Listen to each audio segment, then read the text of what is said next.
हम इन्हीं दिनों परमेश्वर का वचन सीख रहे हैं, यूट्यूब पर भी सीख रहे हैं। और इन्हीं दिनों हमें वचन सीखने का पिछले साल से हमें काफ़ी अवसर मिला अलग अलग विषयों को सीखने का, क्योंकि काम के कारण हमारे पास समय भी नहीं होता था। तो इस लॉकडाउन के कारण और घर में अभी संगति है और निरंतर प्रभु के दास लोग प्रयास कर रहे हैं ताकि हर एक विश्वासी तक परमेश्वर का वचन पहुंच जाए। तो इन दिनों परमेश्वर बहुत क्या कर रहा है, वचन का अकाल नहीं है सीखने वालों के लिए। तो पिछले दिनों से हम सब ने वचन को सीखा है, ठीक है ना, परंतु और भी हमने क्या करना है, वचन को सीखना है, ठीक है ना। और वचन को क्यों सीखना है? ताकि हमारी आत्मिक उन्नति हो, डिस्टर्बेंस ना करे, सारे आराम से बैठ जाएं। सारे कुछ लोगों का अभी भी डिस्टर्बेंस चल रही है, मोबाइल को आराम से रखकर और आराम से आप सुने ध्यान से। तो डिस्टर्बेंस ना हो बीच में, हाँ। इस करके आइए हम परमेश्वर के वचन से कुछ बातों को सीखेंगे। हमारी बुलाहट क्या है, ठीक है ना। परमेश्वर ने हम सबको एक बड़ी ऊंची बुलाहट से बुलाया है। हमें सिर्फ स्वर्ग देने के लिए परमेश्वर ने उद्धार नहीं दिया। यीशु मसीह क्रूस पर मरा, पवित्र आत्मा हमारे अंदर आकर वास करता है हर एक विश्वासी के अंदर। और परमेश्वर ने अपना पवित्र शास्त्र 66 किताबें हमें इसलिए नहीं दिया ताकि हम बस नरक से बचकर स्वर्ग में जाएं, बल्कि हमारी जो बुलाहट है उसको हमने क्या करना है, समझना है। खाली अगर स्वर्ग जाना होता तो जिस दिन हमने यीशु पर विश्वास किया उस दिन हम क्या हो गए, हमने उद्धार पा लिया, तो वो काफ़ी था। परंतु हमने समझना है। मैं कई बार बताता हूँ कि जैसे बड़ी बिल्डिंग बननी है तो सबसे पहले शुरुआत कैसे होती है, उसकी अच्छी बुनियाद डालते हैं, अच्छी नींव डालते हैं, ठोस बुनियाद डालते हैं ताकि बिल्डिंग क्या हो जाए, आंधी तूफान के सामने भी खड़ी रह सके। यानी कि मकसद क्या है, नींव डालना नहीं है मकसद क्या है कि बड़ी बिल्डिंग बनना है, ठीक है ना। परंतु उसकी शुरुआत कैसे होती है, नींव से। तो उसी प्रकार उद्धार पाना ये हमारी नींव है। उद्धार से आगे बहुत काम है। तो इस करके हम प्रत्येक विश्वासी भाई बहनों ने, जिन्होंने अभी तक उद्धार नहीं पाया, उन्होंने तो अपनी नींव अभी तक क्या नहीं करी, डाली भी नहीं है। उन्होंने तो अपना सफर क्या भी नहीं किया, अभी तक आरंभ भी नहीं किया, ठीक है ना। परंतु जिन्होंने बपतिस्मा लिया है, जिन्होंने उद्धार पाया है, ठीक है ना, उन्होंने अब आगे, उन्होंने मतलब सिर्फ उद्धार तो पा लिया, परंतु अब बिल्डिंग बननी है, नींव डली है सिर्फ। तो इस करके उन बातों को हमने समझना है। हमारी बुलाहट को हमें समझना बहुत जरूरी है, हम किस बुलाहट से बुलाए गए हैं। तो इस करके हम सबको मालूम है, पिछले दिनों से हम सीखते आ रहे हैं, हमारी व्यक्तिगत बुलाहट तो क्या है, एक एक की बुलाहट क्या है। हमने यीशु मसीह के समान होना, यीशु मसीह की डील डोलता तक, यीशु मसीह के स्वभाव तक, यीशु मसीह के कद तक हम सब ने क्या होना है, बनना है। ये तो हमारी व्यक्तिगत बुलाहट है। परंतु उसके साथ साथ हमारी सामूहिक बुलाहट एक देह के समान है, एक देह बनना, ठीक है ना। सामूहिक तौर पर एक देह तैयार होना है। आपको मालूम है, हम सब विश्वासी भाई बहन यीशु मसीह की देह के क्या हैं, अंग हैं। भले ही हम कितने भी हैं तो भी सब मिलकर एक देह बनते हैं। इसीलिए परमेश्वर ने हमें एक देह बनाने के लिए एक ही बपतिस्मा है, एक ही प्रभु है और एक क्या है, एक ही आत्मा हम सबको पिलाया गया है।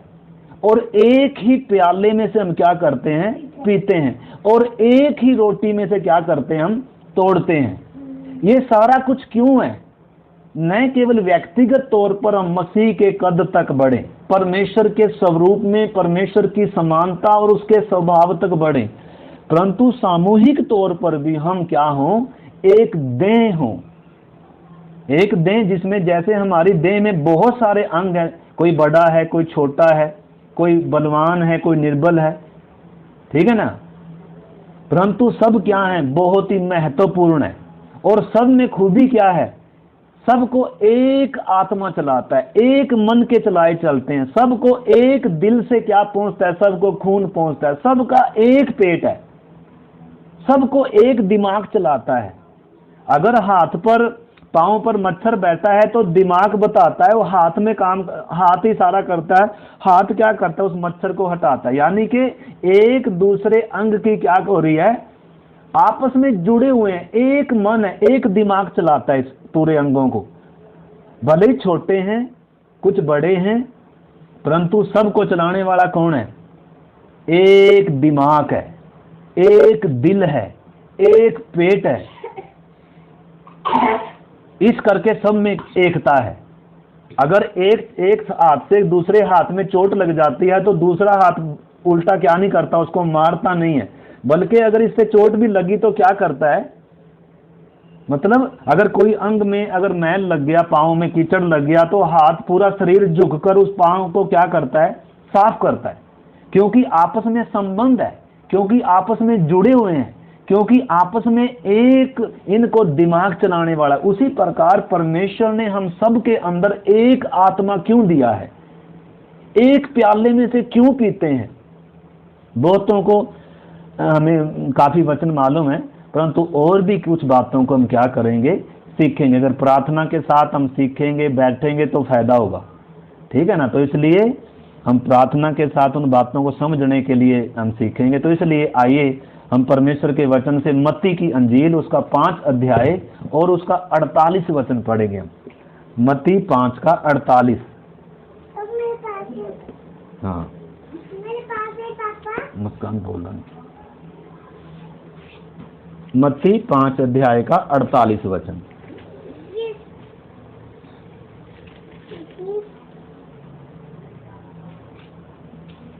मत्ती की अंजील 5 अध्याय और उसका 48 वचन हम पढ़ते हैं। इसीलिए चाहिए कि तुम सिद्ध बनो जैसा तुम्हारा स्वर्गीय पिता सिद्ध है। हाँ, इधर लिखा है प्रभु यीशु मसीह क्या कह रहा है। प्रभु यीशु मसीह के सारे उपदेशों को अगर आप सुन, उसका निचोड़ क्या था, इसको चुप रखो, आवाज आ रही। यीशु मसीह की शिक्षाओं का निचोड़ क्या था, केंद्र बिंदु क्या था?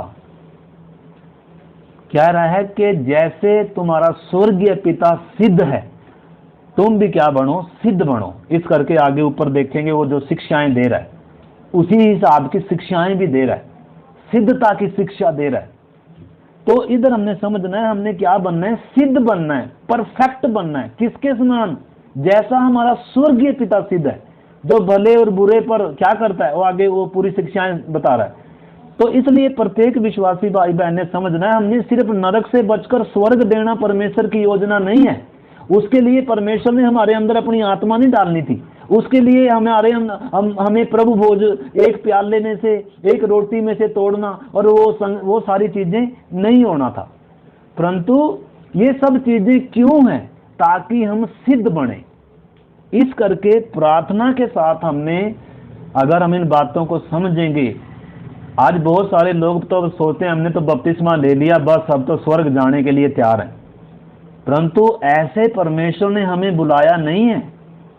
हमें पृथ्वी पर रखा है उद्धार देने के बाद। क्यों रखा है? ताकि हम सिद्ध हो जाएं। स्वर्ग में जाकर सिद्ध नहीं होंगे, पृथ्वी पर रखकर हमें क्या होना है, सिद्ध होना है। इसलिए संगति रखी है, इसलिए 66 किताबें हमारे हाथ में हैं। तो ये जो भी कुछ है ये इसलिए है। तो इस करके आइए हम परमेश्वर के वचन से आगे पढ़ते हैं।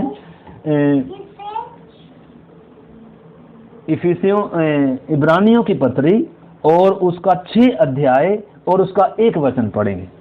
इसीलिए आओ मसीह की शिक्षा की आरंभ की बातों को छोड़कर हम सिद्धता की ओर आगे बढ़ते जाएं और मरे हुए कामों के मन। इधर लिखा है इसीलिए आओ हम मसीह की आरंभ की बातों को छोड़कर। आरंभ की बातें क्या हैं? जैसे अभी पिछले दिनों हम नए लोगों के लिए सीख रहे थे, मन फिराव क्या है, जिलाया जाना क्या है, उद्धार क्या है, बपतिस्मा क्या है।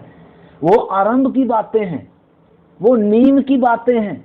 लेकिन इनसे ऊपर पूरी बिल्डिंग बननी है। इसलिए इधर लिखा है इसीलिए आओ हम आरंभ की बातों को छोड़कर हम सिद्धता की ओर आगे बढ़ें। तो ये जो हमने आज बुधवार को 8 बजे जो हमने मीटिंग शुरू की है जूम में, पहले हम जूम में जुड़ते हैं नए लोगों के लिए जिन्होंने अभी तक बपतिस्मा नहीं लिया, पर ये किसके लिए था? सबसे पहले जिन्होंने बपतिस्मा लिया है। परंतु अभी भी बहुत सारे लोग बपतिस्मा लिए हुए भी जुड़े नहीं है, क्योंकि अपनी बुलाहट को क्या नहीं कर रहे हैं, समझ नहीं रहे हैं। उन्होंने सोच लिया बपतिस्मा ले लिया, अब तो हम स्वर्ग के लिए पक्का जा रहे हैं। कोई गारंटी नहीं है हम स्वर्ग में जाएंगे, हमने चीज को पहचानना है। तो इस चीज को हमने अच्छे से क्या करना है, समझना है। तो इधर क्या लिखा है, इसलिए आओ हम आरंभ की बातों को छोड़कर हम सिद्धता की ओर क्या करें, बढ़ें। हर एक ने क्या होना है, सिद्धता की ओर। आगे भी उसमें हम देखेंगे थोड़ा सा, उसमें सिद्धता की ओर बढ़ें, और प्रभु ने चाहा तो ऐसे ही करेंगे। वो पढ़ें, उसमें आगे ही है 6 का। और मरे हुए कामों से मन फिराने, हाँ? और परमेश्वर पर विश्वास करने, और बपतिस्मों और हाथ रखने, और मरे हुए के जी उठने, और अंतिम न्याय की शिक्षा रूपी नेव फिर से न डालें। यानी कि वो जो नेव पड़ गई, वो उद्धार की नेव, वो फिर से ना डालें। उन्हीं बातों को सीखते ना रहें, परंतु सिद्धता की ओर बढ़ना है। वो शुरू की बातें हैं। अगर शुरू की बातें, उद्धार की बातें सीखते रहेंगे, बपतिस्मे की बातें सीखते रहेंगे, जिन्होंने उद्धार पा लिया, जिन्होंने अभी तक उद्धार नहीं पाया, हम उनको उद्धार के बारे में सिखाते हैं, मन फिराव के बारे में सिखाते हैं, क्योंकि पहले नींव डालनी है।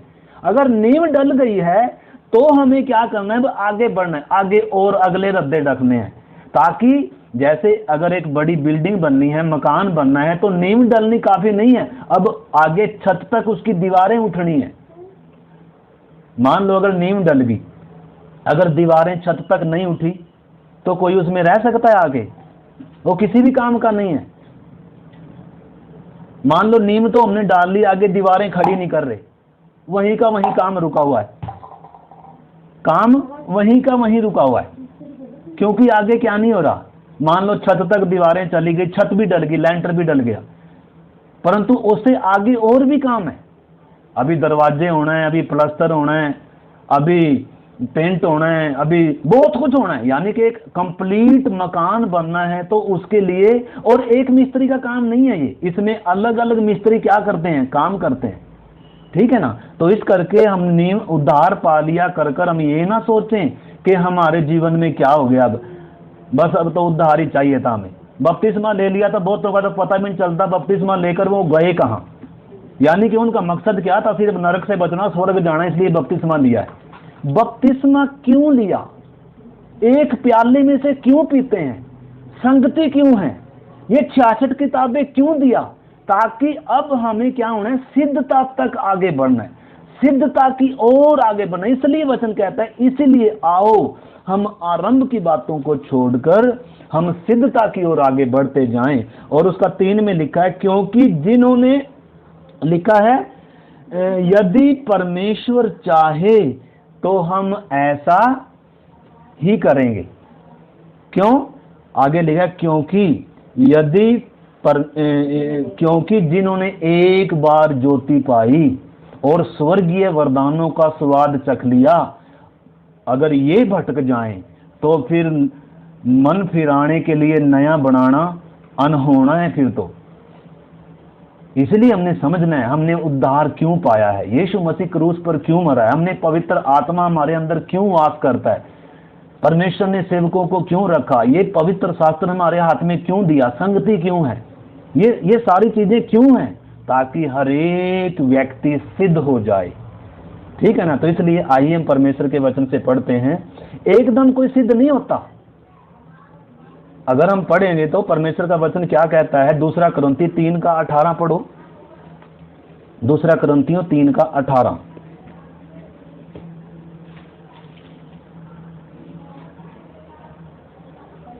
पढ़ो। परंतु जब हम सबके उघाड़े चेहरे से प्रभु का प्रताप इस प्रकार प्रकट होता है, जिस प्रकार दर्पण में, तो प्रभु के द्वारा जो आत्मा है, हम उसी के तेजस्वी रूप में अंश अंश करके बदलते जाते हैं। लिखा है सिद्धता की ओर हम कैसे बढ़ते हैं, लिखा है अंश अंश कर हम क्या होते जाते हैं, बदलते जाते हैं या बढ़ते जाते हैं। या जो भीतर एक नया मनुष्य तब आया है, वो जो परमेश्वर के स्वरूप में है, जो परमेश्वर की समानता में है, अब उसने एक एक दिन जैसे बच्चा बढ़ता है, इसने क्या होना है, बढ़ना है।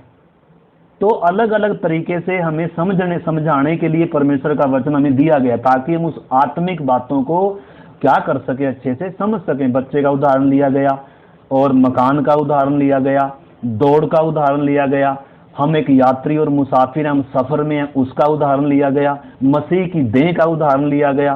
तो ऐसे कर कर के हमें मतलब हमारी समझने की भाषा में परमेश्वर ने हमें अपना पवित्र वचन दिया है।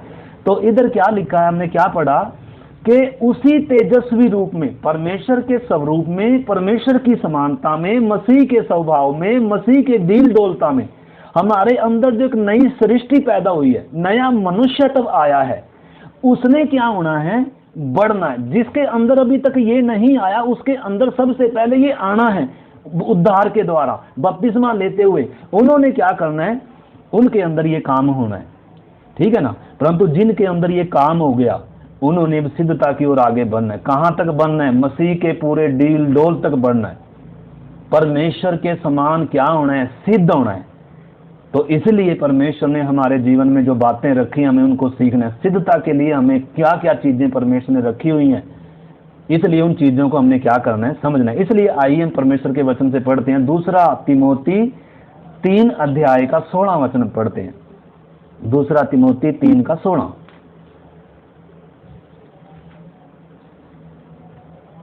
जल्दी से पढ़ें थोड़ा। संपूर्ण पवित्र शास्त्र परमेश्वर की प्रेरणा से रचा गया है। संपूर्ण पवित्र शास्त्र परमेश्वर की प्रेरणा से रचा गया है। यानी कि हम ये ना सोचे हम तो नए नियम में हैं, पुराने नियम की हमें जरूरत ही नहीं, वो तो इजरायलियों की कहानी थी। संपूर्ण पवित्र शास्त्र परमेश्वर की प्रेरणा से रचा गया और उपदेश और समझाने और सुधारने और धार्मिकता की शिक्षा के लिए लाभदायक। ये संपूर्ण पवित्र शास्त्र परमेश्वर की प्रेरणा से रचकर 66 किताबें हमें क्यों दी? इससे पहले कि हम नया नियम पढ़े, उससे पहले पुराना नियम क्यों दिया है?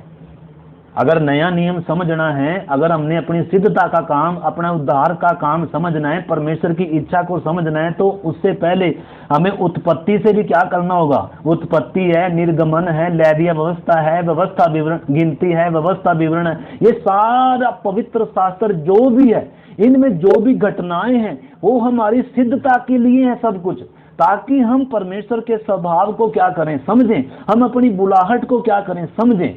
तो इस करके संपूर्ण पवित्र शास्त्र हमें दिया गया है। तो हर एक विश्वासी ने, जैसे स्कूल का काम करते हैं, हम जब टीचर हमें सिखाते हैं ना, हम सिर्फ सुनते नहीं हैं, बल्कि क्या करते हैं, बकायदा वहाँ एग्जाम भी होते हैं, बकायदा हम क्या करते हैं, अलग अलग सब्जेक्ट को क्या करते हैं, हम सीखते हैं। एक टीचर से नहीं, कई कई टीचर होते हैं, इस टीचर की क्लास अलग है, उस टीचर की क्लास अलग है, सबका अलग अलग सब्जेक्ट है।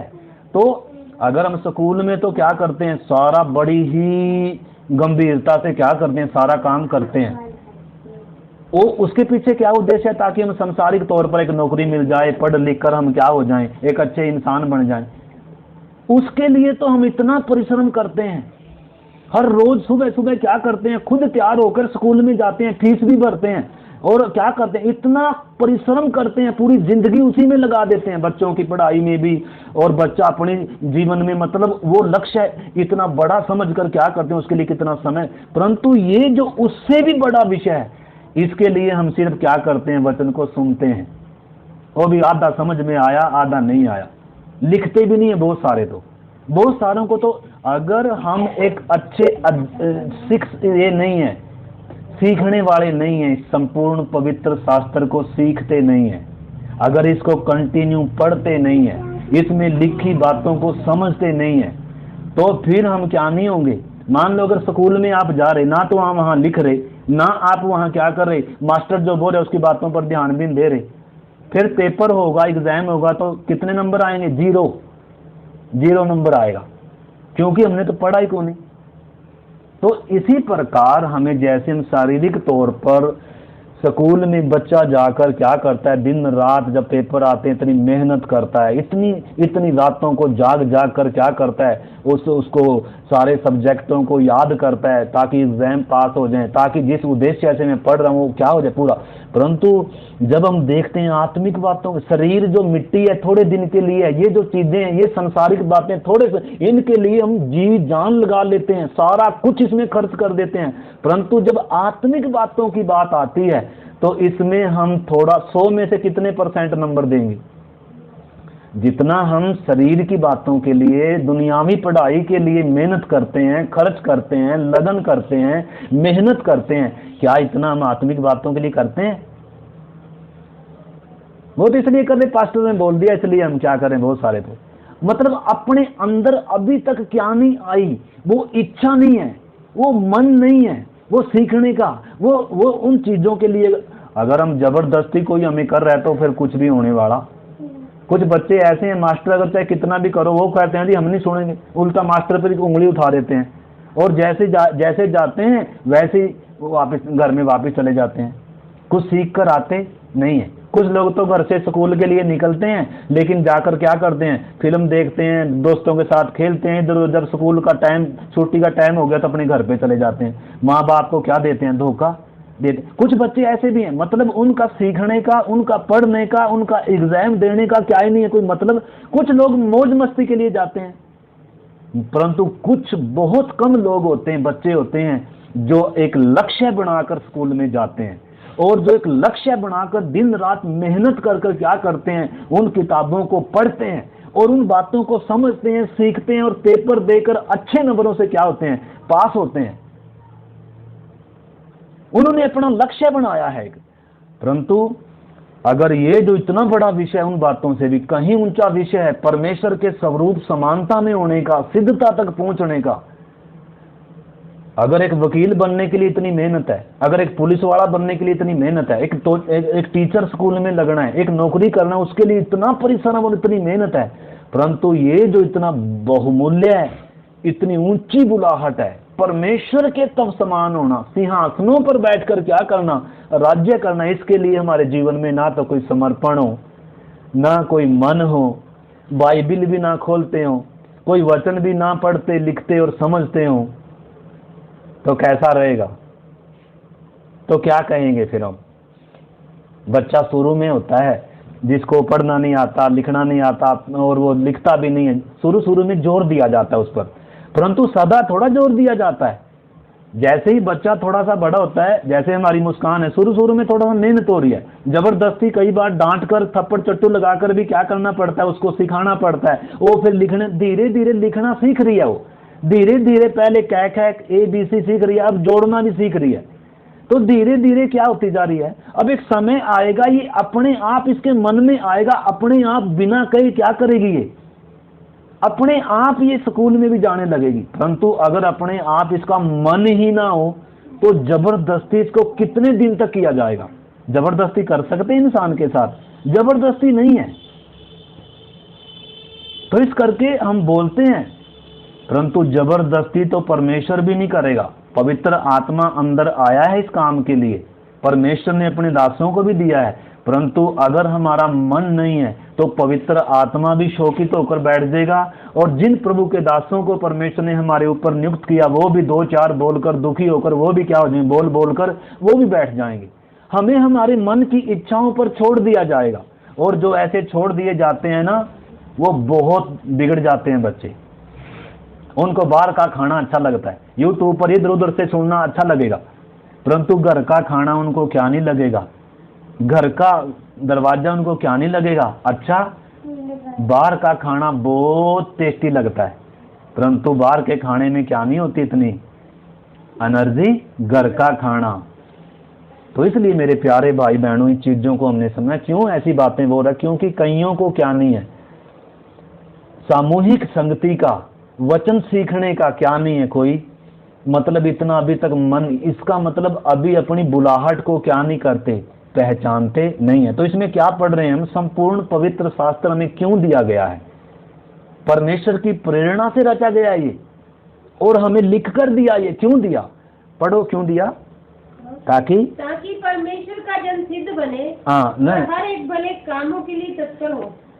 क्यों दिया, शुरू से पढ़ना उसको। संपूर्ण पवित्र शास्त्र परमेश्वर की प्रेरणा से रचा गया है हाँ और उपदेश और समझाने और सुधारने और धार्मिकता की शिक्षा के लिए लाभदायक है।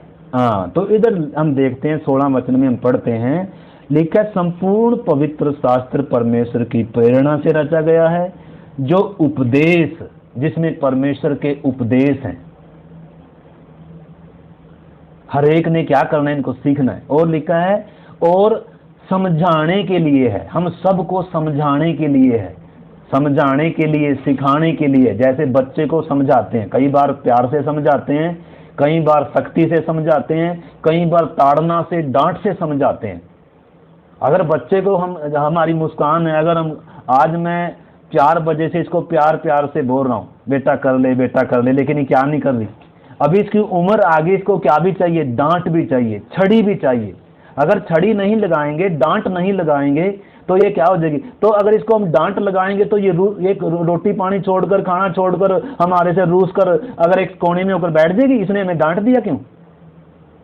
अगर ऐसा है तो ऐसा होगा। हम अपने बच्चों को डांटते हैं, क्या वो रूस जाते हैं, घर से चले जाते हैं, वो बात नहीं करते हैं ना, उनके मन में भी ये बात आती नहीं। परंतु आज के विश्वासियों में तो थोड़ा सा अगर सही नहीं चले, थोड़ा सा बोल दिया, डांट दिया, थोड़ा सा समझा दिया, थोड़ी सी ताड़ना कुछ दे दिया, तो बात करना ही, संगति करना ही, वो घर से छोड़कर ही चले जाओ। संगति छोड़ दिया, दूसरे को ढूंढते हैं जो हमें प्यार से क्या करेगा।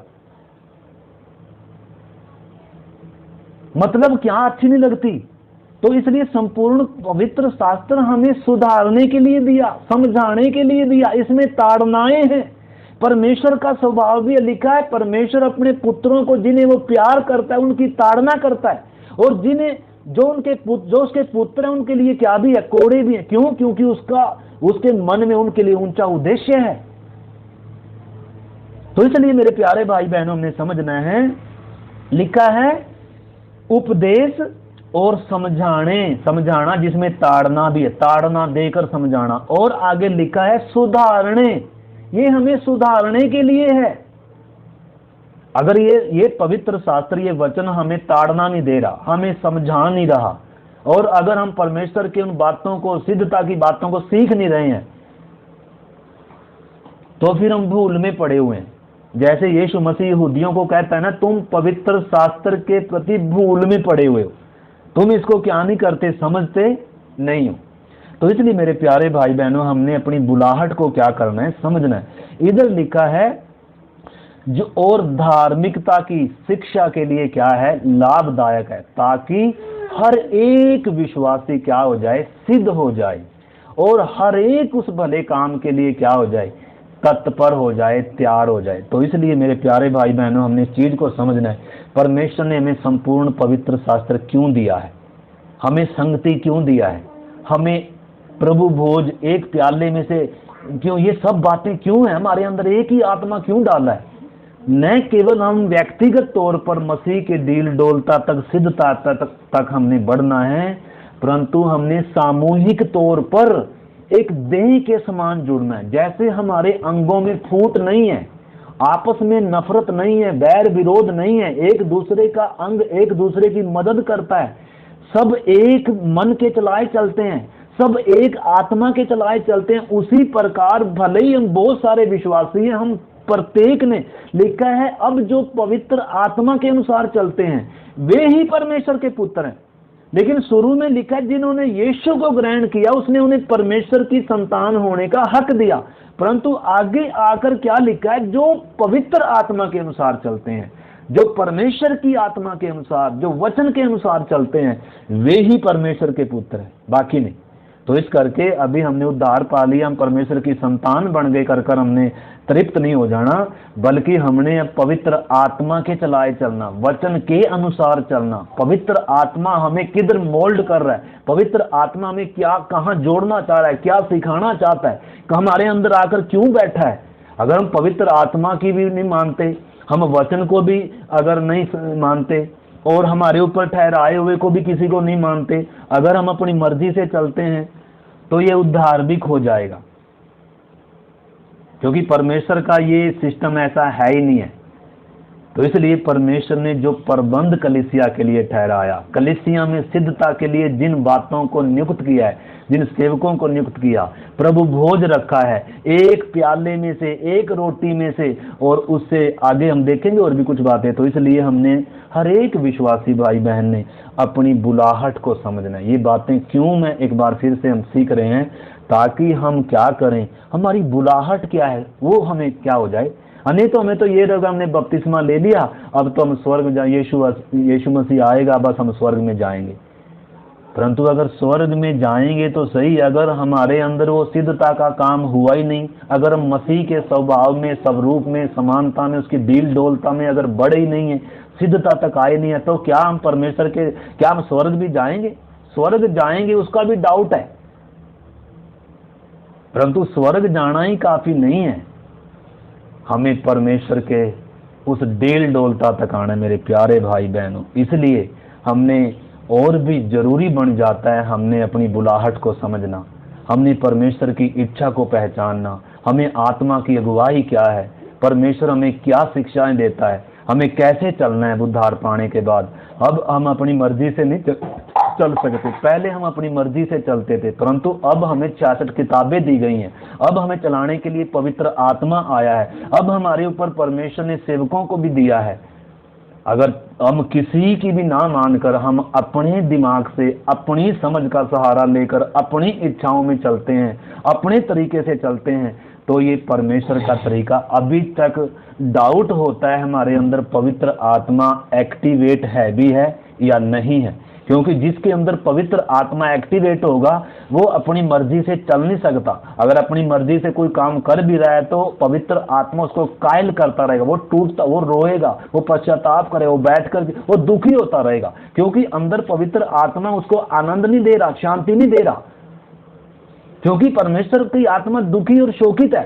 परमेश्वर का राज्य खाने पीने में थोड़ा है आनंद, एक विश्वासी का आनंद किसमें है? पवित्र आत्मा से है, स्वर्गीय बातों से है, परमेश्वर की संगति से है।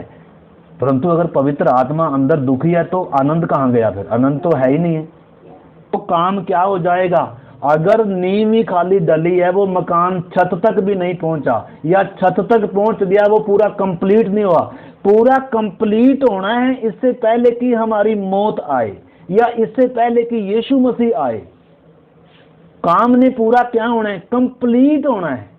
हमारे अंदर व्यक्तिगत तौर पर मसीह का स्वभाव और स्वरूप और समानता आना है, परंतु सामूहिक तौर पर हमें एक देह के समान क्या होना है। तो इस करके मेरे प्यारे भाई बहनों, हमने अपनी बुलाहट को क्या करना है? पहचानना है, मेरी बुलाहट क्या है, ठीक है ना। तो इसलिए आइए हम परमेश्वर के वचन से पढ़ते हैं इब्रानियों की पत्री 10 अध्याय उसका 24-25 वचन। इब्रानियों की पत्री 10 अध्याय का 24-25 वचन। और प्रेम और भले कामों में उस्काने के लिए हम एक दूसरे की चिंता किया करें, हाँ? और एक दूसरे के साथ इकट्ठा होना न छोड़े, जैसा कि कितनों की रीति है। इधर क्या लिखा हुआ है? 24 में पढ़ता हूँ, बल्कि 23 से पढ़ लो, अगर आप ऊपर पढ़ सकते हो। मैं 22 से पढ़ता हूँ। लिखा है, तो आओ हम सच्चे मन और पूरे विश्वास के साथ और विवेक का दोष दूर करने के लिए हृदय पर छिड़काव लेकर और देह को शुद्ध जल से धुलवाकर परमेश्वर के समीप जाएं। किधर जाएं? परमेश्वर के समीप जाएं। और लिखा है, आओ हम अपनी आशा के अंगीकार को दृढ़ता से थामे रहें। अपने आशा के अंगीकार को दृढ़ता से थामे रहें, क्योंकि जिसने प्रतिज्ञा की है वह सच्चा है। और प्रेम और भले कामों में उकसाने के लिए हम एक दूसरे की चिंता किया करें। हम एक दूसरे की चिंता करें। हम सब जितने आपस में विश्वासी भाई बहन हैं, हमने क्या करना है? हमने इधर कुछ बातें बता रहा है, इधर परमेश्वर की आत्मा लिखा है, प्रेम में भले कामों में उकसाने, एक दूसरे को उकसाएं। किसके लिए? ताकि भले काम करें, ताकि एक दूसरे के लिए क्या हो, भले कामों में, प्रेम में, मतलब आत्मिक बातों में एक दूसरे को उकसाएं। और आगे लिखा है हम एक दूसरे की क्या करें, चिंता करें, अपनी ही चिंता ना करें। जब अन्य जाति थे तब अपनी अपनी चिंता करते थे, परंतु अभी हम जैसे हमारी देह के अंग हैं, हम हर एक अंग की क्या करते हैं, चिंता। उसी प्रकार हम सब विश्वासी भाई बहन एक दूसरे, भले ही कुछ छोटे हैं, कुछ बड़े हैं, कुछ कमजोर हैं, ठीक है ना, हम सब के अंदर क्या आना है, एक आत्मा अगर हमारे अंदर है, एक ही अगर हमारा प्रभु है, और एक ही अगर हम प्याले में से पीने वाले हैं, तो मेरे प्यारे भाई बहनों हमारे अंदर क्या आना है, एक दूसरे के प्रति प्रेम, एक दूसरे के प्रति चिंता आनी है। तो आगे लिखा है और एक दूसरे के साथ इकट्ठा होना ना छोड़े, एक दूसरे के साथ इकट्ठा होना ना छोड़े। समझना इधर मैंने और आपने क्या करना है, सिद्धता तक पहुंचने के लिए क्या क्या बातें रखी गई हैं, संगति क्यों रखा है। लिखा है एक दूसरे के साथ इकट्ठा होना ना छोड़े जैसे कितनों की रीति है, यानी कि जैसे कितनों ने छोड़ दिया। जैसे आपस में इकट्ठा होना, एक दूसरे की चिंता करना, एक दूसरे के लिए दुआ प्रार्थना करना, एक दूसरे की आत्मिक उन्नति का कारण बनना, एक दूसरे को समझाना, मतलब कितनों ने आपस में मिलना क्या कर दिया, छोड़ दिया। क्यों? क्योंकि अब तो ऑनलाइन आ गया, अब तो ऑनलाइन है, अब मुझे किसी की जरूरत नहीं है, अब तो हमें क्या है, बस अब तो ऑनलाइन है, अब तो ना किसी के पास जाना, ना किसी ने मेरे पास आना, बस मैं तो मतलब मसीह जीवन को क्या बना दिया, इतना आसान बना दिया। परंतु हमें वचन तो सीखने को मिल जाएगा, परंतु आत्मिक उन्नति ऐसे नहीं होगी, आत्मिक उन्नति नहीं होगी ऐसे। पता है आपको मालूम है, आखिरी कलीसिया जो है ना, ये वर्तमान की लौदीकिया की कलीसिया जो है ना, उस कलीसिया की खूबी क्या है, अगर आप प्रेरितों के काम में प्रकाशित वाक्य में पढ़ेंगे, आखिरी जो 7वीं कलीसिया, जो इस वर्तमान समय की कलीसिया, यीशु मसीह की आमद तक की कलीसिया है, ये वर्तमान समय की जो कलीसिया है, लिखा है ये अपने आप को, लिखा है मतलब धनवान है। कह रहा है तू अपने आप को धनवान, तो कहता तो है कि मैं धनवान हूं, मुझे किसी चीज की घटी नहीं है, ठीक है ना, अपनी दृष्टि में तुम धनवान है। अब तो मुझे ये भी वचन आ गया, अब तो मुझे ये भी विषय आ गया, अब तो मैं बहुत ऊंचा वचन सीख रहा हूं, अब तो सुबह शाम भी सीख रहा हूं, अब तो हफ्ते में कई कई बार सीखता हूं। परंतु अगर आपस की संगति नहीं है, अगर आपसी प्यार नहीं है, अगर दूसरे की चिंता नहीं है, अगर दूसरे को मेरे द्वारा लाभ नहीं है और दूसरे से मुझे लाभ नहीं है, आपस में संगति क्यों रखी है। हमारी देह में अलग अलग अंग हैं और सब अंगों का क्या है, अलग अलग काम है। उसी प्रकार हर एक विश्वासी जिस संगति में रखा गया, जिस फेलोशिप में रखा है, उधर एक चरवाहा है, उधर संडे स्कूल टीचर हैं, उधर क्या है, उधर प्रभु भोज है।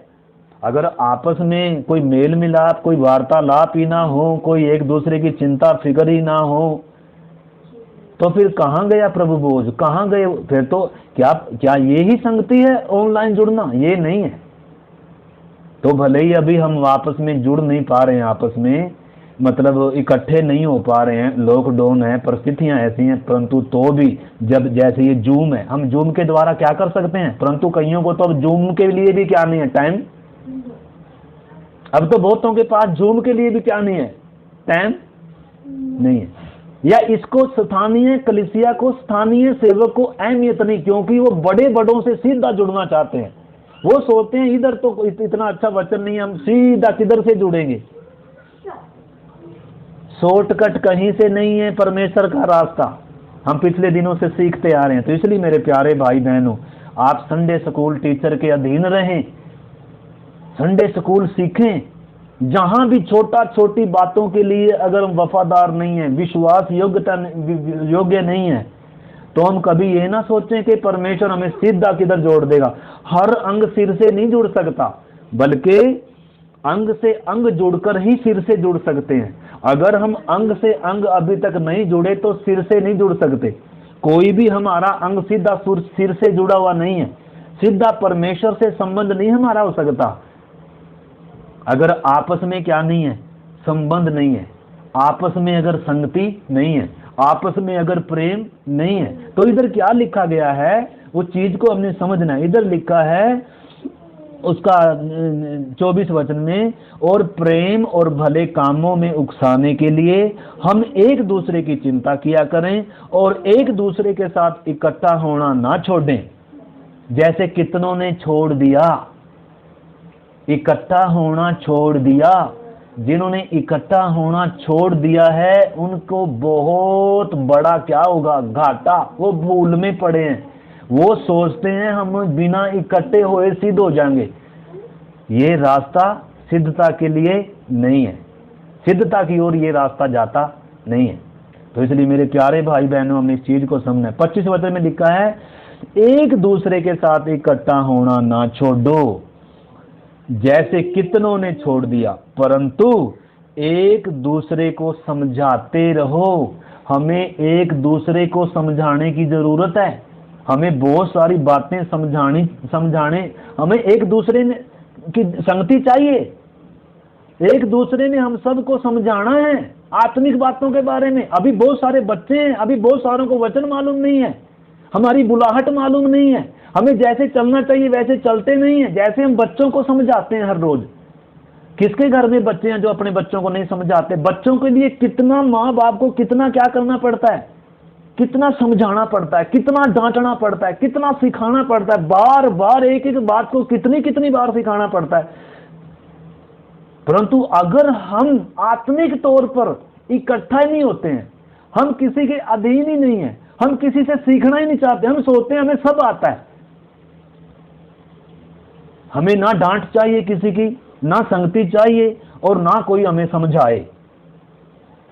पता है क्या, हम बहुत सारे ये सोचते हैं हमें किसी को समझाने की जरूरत, हमें सब आता है। परंतु इधर क्या लिखा है, क्या लिखा है? एक दूसरे को क्या करते रहें, समझाते रहें। बच्चों को समझाने की जरूरत है। जिन्होंने अभी तक बपतिस्मा नहीं लिया उन्होंने संगति चाहिए, उनको हर संडे संगति चाहिए, बीच बीच में संगति चाहिए। संगति में जुड़े रहें, सेवकों से जुड़े रहें, संडे स्कूल टीचरों से जुड़े रहें और क्रम से क्या करें, वचन सीखें। आज बहुतों को बस स्वर्ग जाने का उद्देश्य है, बस नरक से बचना है, स्वर्ग जाना है, लेकिन ये उद्देश्य किसी को मालूम भी नहीं है। इस बुलाहट को कोई समझता भी नहीं है, इसलिए वो छोटे सेवकों को कुछ समझते भी नहीं है, संडे स्कूल टीचर को कुछ समझते भी नहीं है। तो इसलिए मेरे प्यारे भाई बहनों, इधर परमेश्वर का वचन साफ रीति से हमें कहता है, एक दूसरे के साथ इकट्ठा होना ना छोड़ें, एक दूसरे को समझाते रहें।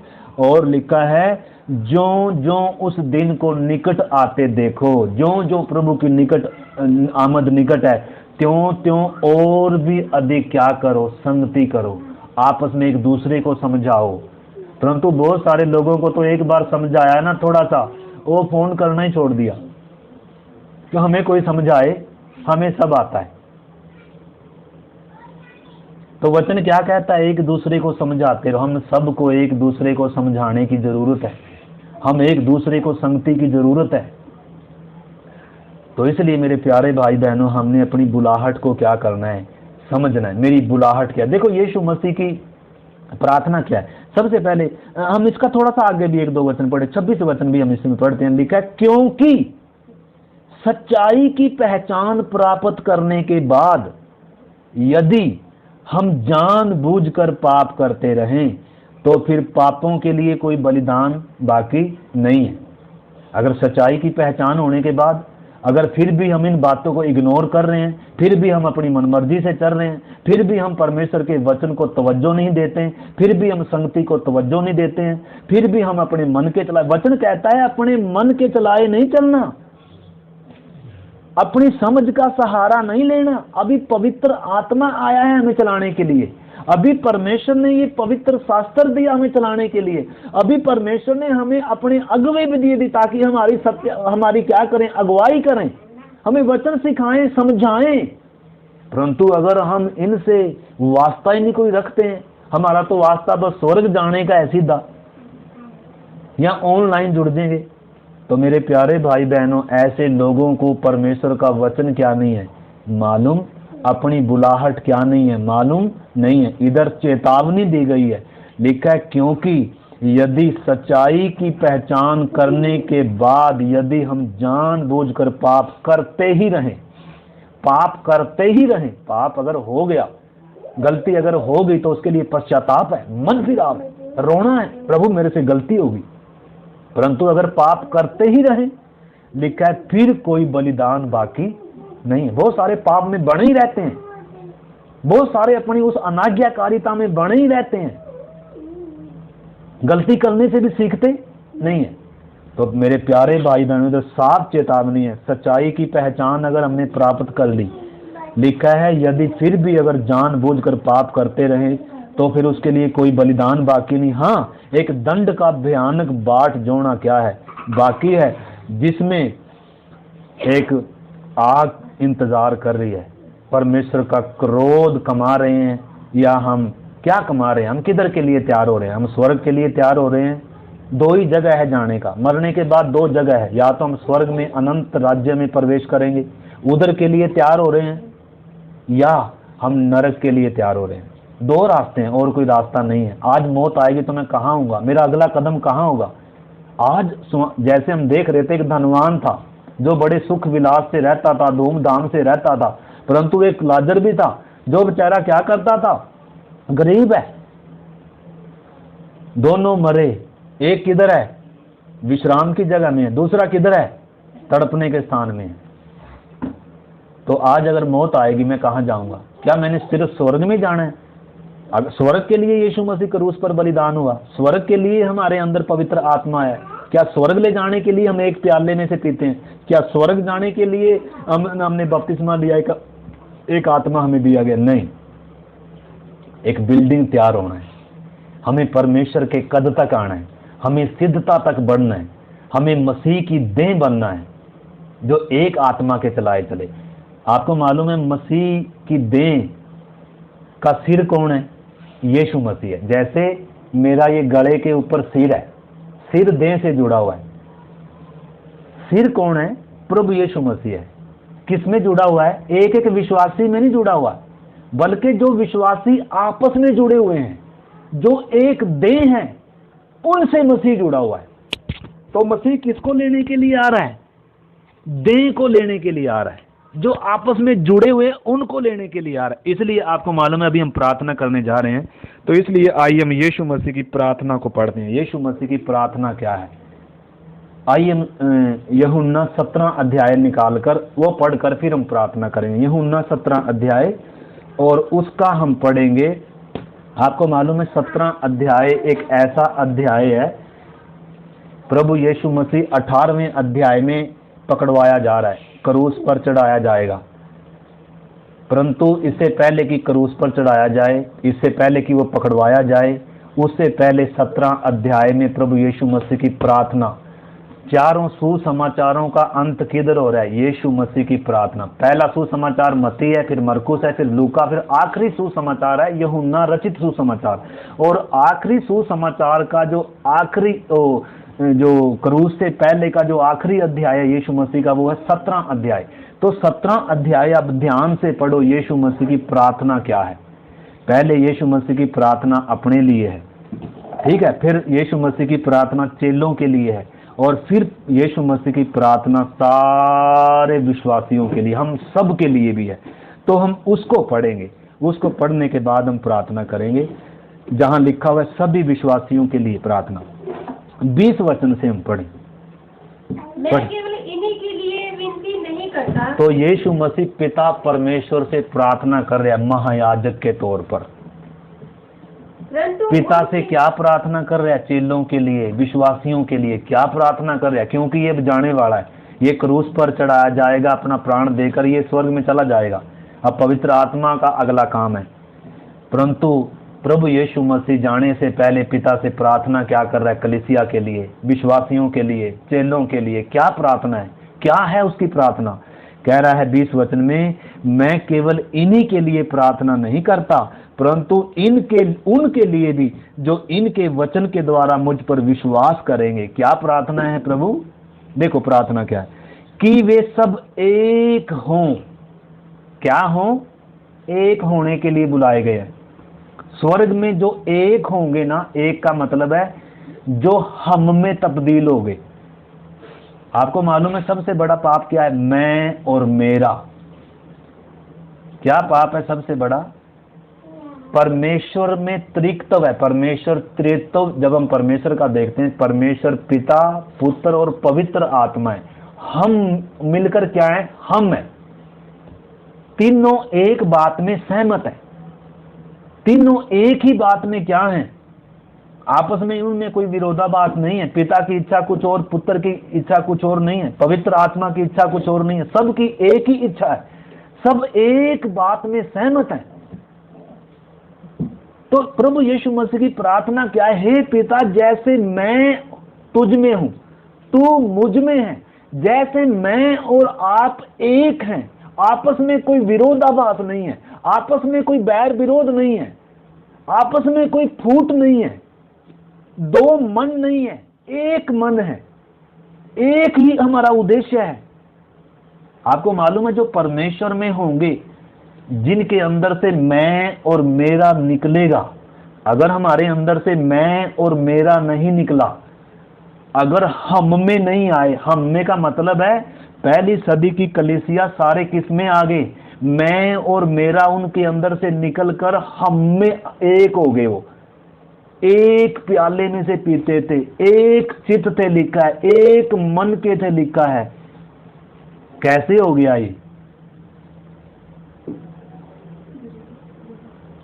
चेले यीशु मसीह के साथ 3.5 साल तक रहे हो, कभी आपस में एक मन नहीं हुए? उनका आपस में यही रहता था, बड़ा मैं हूं, बड़ा मैं हूं, मैं इधर बैठूंगा, मैं इधर बैठूंगा। वो कभी एक मन नहीं हुए। परंतु पवित्र आत्मा जिसके अंदर आएगा, जो परमेश्वर के प्यार को, क्रूस की गंभीरता को समझेगा, जिसके अंदर एक आत्मा है, वो ही सिर्फ एक मन होंगे। जिनके अंदर एक आत्मा नहीं है, आज जरूरी नहीं है हम सबके अंदर एक आत्मा है, और अगर एक आत्मा भी है तो भी उसके साथ साथ हमारे अंदर शारीरिकता भी तो है, हमारा मैं और मेरा भी तो है, जिसने क्रूस पर चढ़ना है।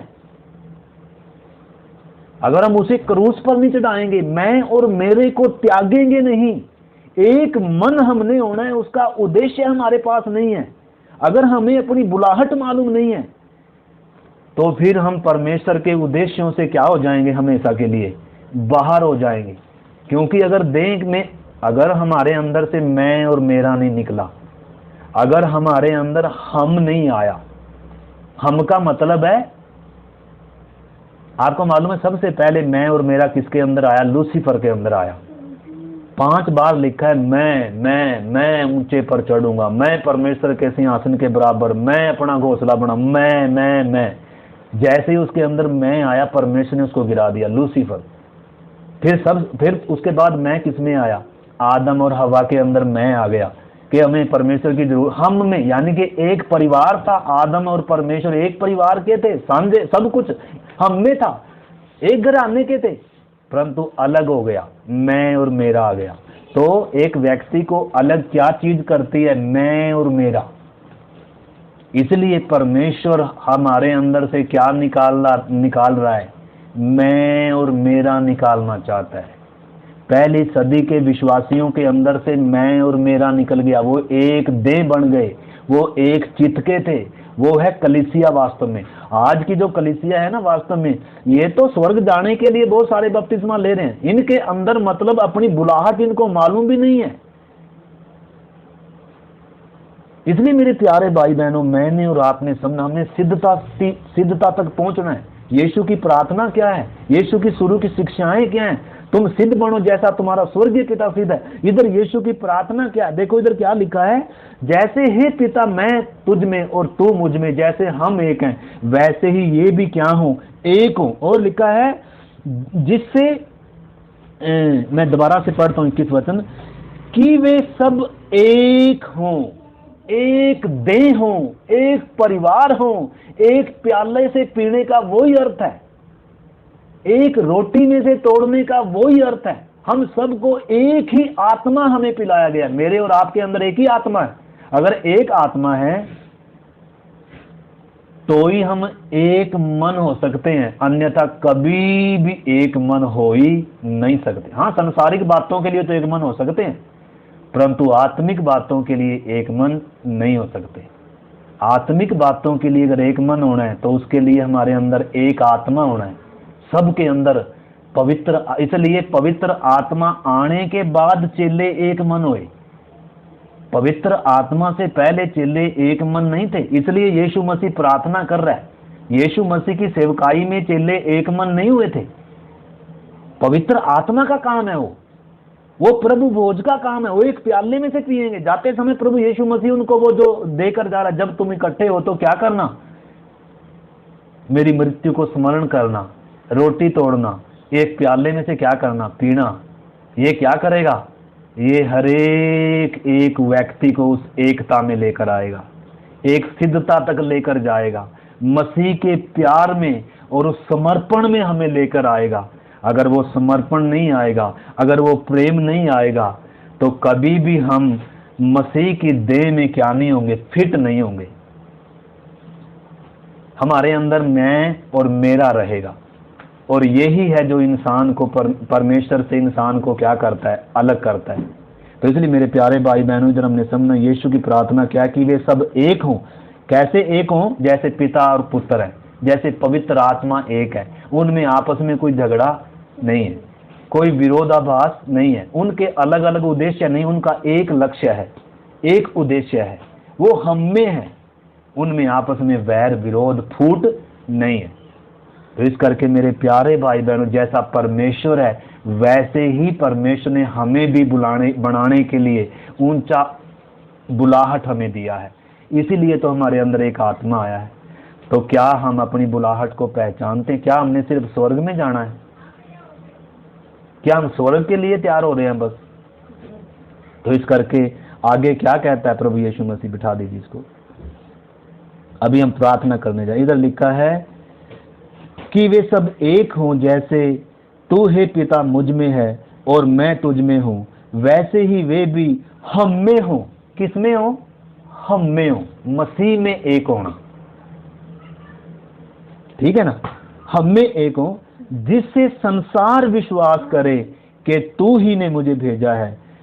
वह महिमा जो तूने मुझे दी है मैंने उन्हें दी है, कि वे वैसे ही एक हों जैसे हम एक हैं। देखो बार बार क्या कह रहा है, जैसे हम हैं, जैसे पिता है, जैसे पुत्र है, वैसे वे भी क्या हों, एक हों। ये है परमेश्वर की योजना, ये है परमेश्वर का उद्देश्य है। इसीलिए हमें पवित्र आत्मा दिया गया है।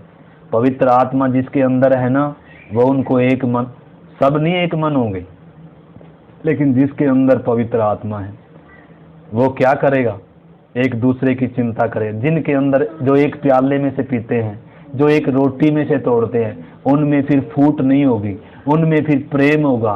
वो एक परिवार के समान होंगे, वो मेल से रहेंगे। भले ही क्या होंगी, कुछ कमियां होंगी, तो भी एक दूसरे के लिए क्या करेंगे, प्रार्थना करेंगे। एक दूसरे पर दोष लगाने के लिए नहीं, एक दूसरे की उन्नति का कारण बनेंगे, एक दूसरे का बोझ उठाएंगे। जैसे हमारे शरीर के कुछ अंग मजबूत हैं, पैर मजबूत है, दूसरे अंगों का, पूरे शरीर का क्या उठाते हैं, वजन उठाते हैं। तो इसी प्रकार एक दूसरे की चिंता करते हैं, एक दूसरे के लिए प्रार्थना करते हैं, एक दूसरे का बोझ उठाते हैं, एक दूसरे की आत्मिक उन्नति का कारण बनते हैं, एक दूसरे के उद्धार का कारण बनते हैं। तो इस करके अपनी बुलाहट को क्या करना है, पहचानना है। तो इधर लिखा है 23 में, मैं उनमें और तू मुझ में, कि वे सिद्ध होकर एक हो जाएं। तो हमने कहां से शुरू किया था? मत्ती 5:48, ताकि जैसा तुम्हारा स्वर्गीय पिता है तुम भी क्या हो जाओ, सिद्ध हो जाओ। फिर हमने पढ़ा था, आरंभ की बातों को छोड़कर आओ हम सिद्धता की ओर आगे बढ़ते जाए। कैसे बढ़ते हैं? अंश अंश कर हम उसी तेजस्वी स्वरूप में क्या होते जाते हैं, बढ़ते। और वो सारी बातें हमने सीखा। अब इधर यीशु की प्रार्थना जो हम सीख रहे हैं, प्रभु यीशु की प्रार्थना क्या है, कि वे सिद्ध होकर एक हो जाएं। जब यीशु बादलों पर आएगा तो सब क्या हो जाएंगे। अगर एक देह नहीं बने, अगर आपस में प्रेम नहीं है, एक प्याले से पीकर भी एकता नहीं है, एक रोटी में से तोड़कर भी एकता नहीं है हमारे अंदर। एक वचन और पढ़ूं मैं, फिर प्रार्थना करते हैं। पहला कुरिन्थी 12 अध्याय का 12-13 वचन पढ़कर प्रार्थना करता हूं मैं। इधर लिखा है, क्योंकि जिस प्रकार देह तो एक है और उसके अंग बहुत से हैं, और उस एक ही देह के सब अंग बहुत होने पर भी सब मिलकर एक देह हैं। लिखा है उसी प्रकार मसीह भी है। लिखा है उसी प्रकार मसीह भी है, क्योंकि हम सब ने, क्या यहूदी हो क्या यूनानी हो, क्या दास हो क्या स्वतंत्र हो, एक ही आत्मा, लिखा है एक ही आत्मा के द्वारा एक देह होने के लिए बपतिस्मा लिया है। और लिखा है, और हम सबको एक ही आत्मा पिलाया गया है। एक बपतिस्मा, एक ही हमारा प्रभु है, एक ही बपतिस्मा है, एक ही आत्मा हम सब के अंदर हमें पिलाया गया है, एक ही पवित्र शास्त्र हमारे सब के पास है, एक ही प्याले में से पीते हैं, एक ही रोटी में से तोड़ते हैं, ताकि हम क्या हो जाएं, सब एक हो जाएं और सिद्ध हो जाएं। तो ये है परमेश्वर की योजना। प्रार्थना के साथ इस वचन को ध्यान से पढ़ना। आइए अभी हम प्रार्थना करते हैं। हमारे स्वर्गीय पिता, इस पवित्र वचन के लिए आपको धन्यवाद करते हैं प्रभु। प्रत्येक के अंदर ये पवित्र वचन काम करे प्रभु। हम हर एक को अपनी बुलाहट को पहचानने के लिए और सिद्धता की ओर प्रभु एक एक दिन हमें आगे बढ़ने में आप हमारी सहायता करें। जिन्होंने अभी तक बपतिस्मा नहीं लिया वो भी प्रभु अपनी दौड़ को शुरू कर सकें, वो उनके अंदर भी एक अच्छी नींव पड़ सके प्रभु, ताकि उनके अंदर भी काम आरंभ हो सके प्रभु। प्रभु आपके हाथ में सौंपते हुए प्रार्थना को पिता हमारे उद्धार करता प्रभु यीशु मसीह के नाम से मांगते हैं। सबको जय मसीह की।